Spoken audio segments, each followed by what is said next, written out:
चिंटू और उसकी छोटी बहन माया वनदेवी नाम के एक छोटे से गांव में रहते थे। उनके घर के पीछे फैला था फुसफुसाते जंगल। बड़े लोग हमेशा चेतावनी देते थे, पुराने पीपल के पेड़ से आगे मत जाना, लेकिन कोई यह नहीं बताता था कि क्यों।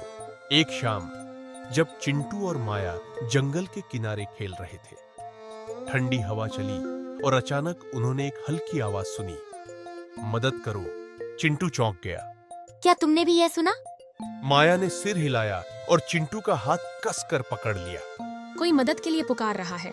डर के बावजूद वे पुराने पीपल के पेड़ से आगे बढ़ गए। चारों ओर अंधेरा बढ़ने लगा, अजीब परछाइयां हिलने लगी। शायद हमें वापस जाना चाहिए, माया ने डरते हुए कहा।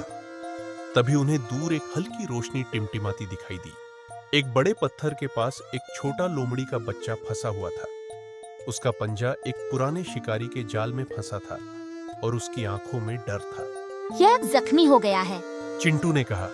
लेकिन हम इसे बचाएं कैसे? माया ने पूछा। हमें सावधानी से काम करना होगा। चिंटू ने कहा।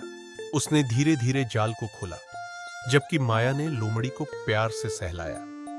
जैसे ही पंजा आजाद हुआ, लोमड़ी ने धीरे से माया का हाथ चाटा, जैसे धन्यवाद कह रही हो। तभी झाड़ियों में कुछ हलचल हुई। दोनों बच्चों का दिल तेजी से धड़कने लगा। क्या यह कोई खतरनाक जानवर था? चांद की रोशनी में एक बड़ी चांदी जैसी चमकदार लोमड़ी सामने आई। उसने घायल लोमड़ी को सूंघा और फिर बच्चों की ओर देखा।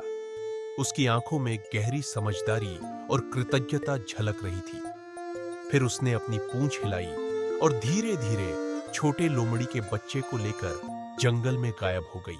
चिंटू और माया घबराए हुए घर की ओर भागे। दरवाजे पर उनके माता पिता घबराए खड़े थे। तुम लोग कहाँ थे? माँ ने चिंटू से पूछा। हमने एक लोमड़ी को बचाया। चिंटू ने जवाब दिया। पिताजी ने गहरी सांस ली। फुसफुसाते जंगल में शिकारी के पुराने जाल छुपे हुए हैं, इसलिए यह खतरनाक है। लेकिन मुझे तुम दोनों पर गर्व है कि तुमने एक जरूरतमंद की मदद की। उस रात जब चिंटू और माया सोने जा रहे थे, एक हल्की हवा खिड़की से गुजरी और फिर जैसे कोई फुसफुसाया, धन्यवाद।